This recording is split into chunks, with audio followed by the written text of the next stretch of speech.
the first human being who formulated the tactics of subversion was a Chinese philosopher by the name of Sun Tzu. And he said, after long meditation, that to implement state policy in a warlike manner, it's the most counterproductive, barbaric, and inefficient to fight on a battlefield. You know that war is continuation of state policy, right? So if you want successfully to implement your state policy, and you start fighting, this is the most idiotic way to do it.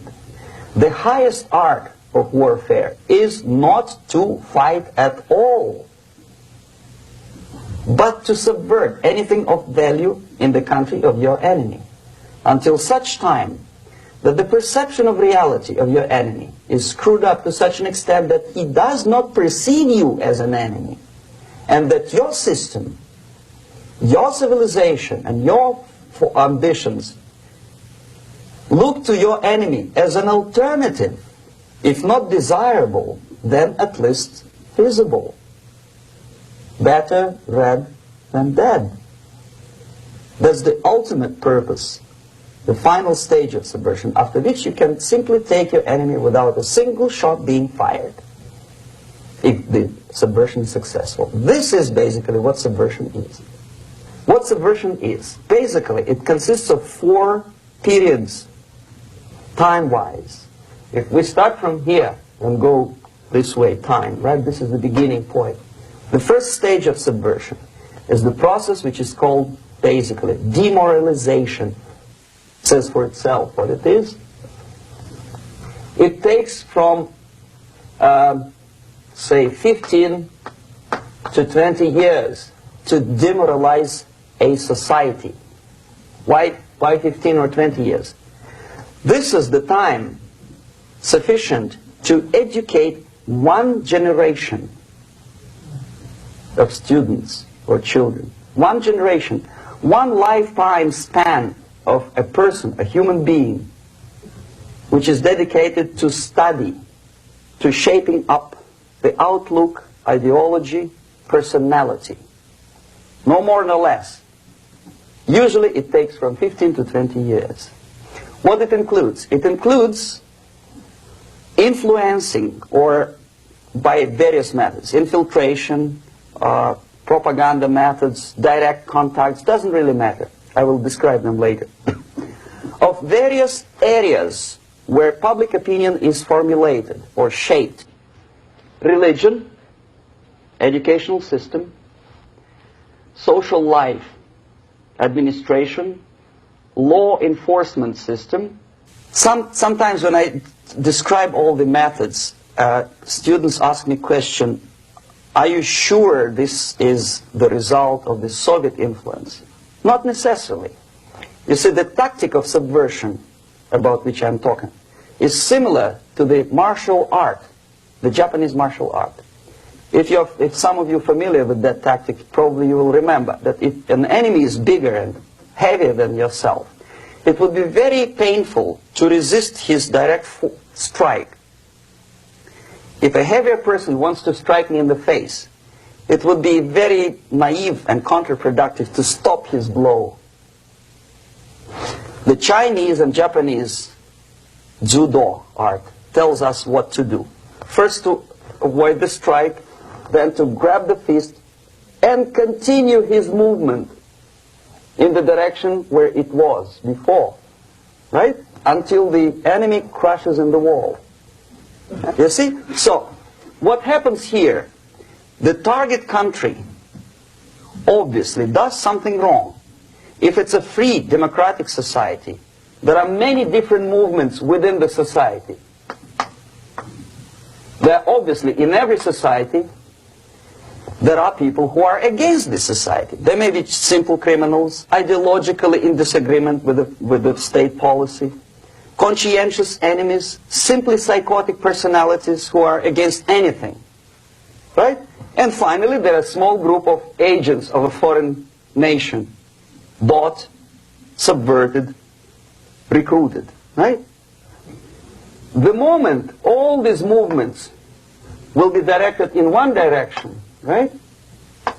This is the time to catch that movement and to continue it until the movement forces the whole society into collapse, into crisis, right? So that's exactly the martial art tactic. We don't stop an enemy.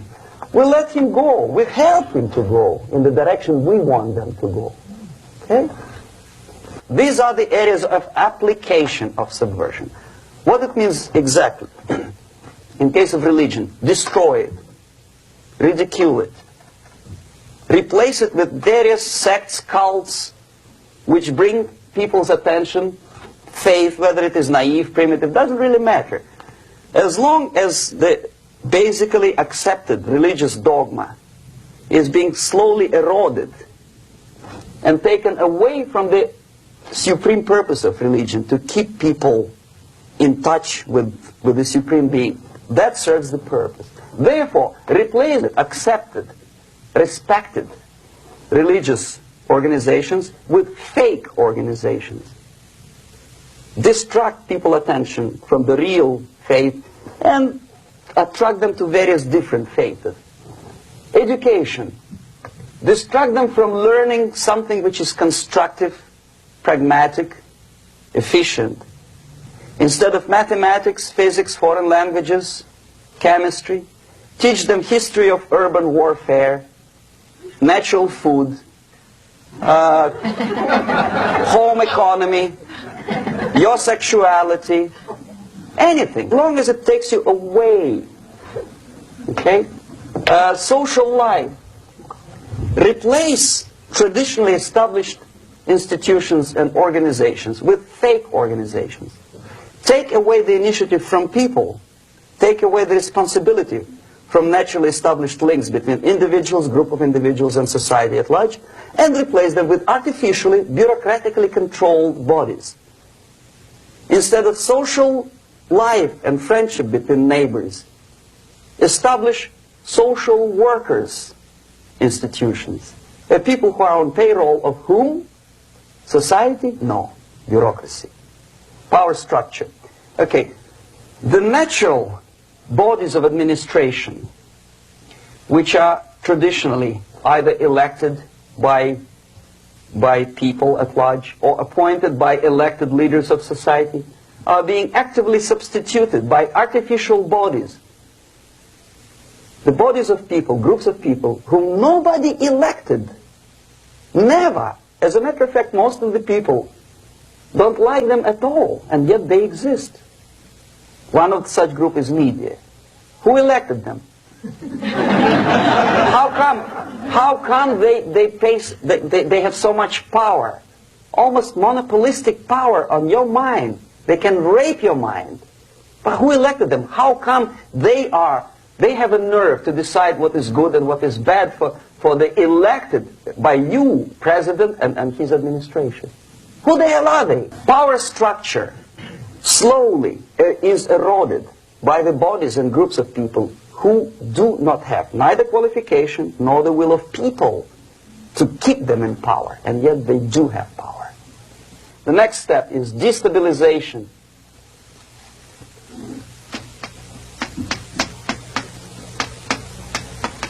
Again, this word says for itself what it is. To destabilize all the relations, all the accepted institutions and organizations in a country of your enemy. How you do it? You don't have to send a battalion of KGB agents to blow up bridges. No. You let them do it themselves. Here it's radicalization. On the stage of destabilization, we cannot come to compromise even within a family. The husband and wife couldn't figure out which is better. Husband wants his kids to eat at the table, and wife wants a child to roam around the room and drop food all over the floor. They cannot come to compromise unless they start a fight. It's impossible to reach a compromise, constructive compromise between neighbors. This stabilization process usually leads directly to the process of crisis. In case of developing nations, that's the area where I was active. The process starts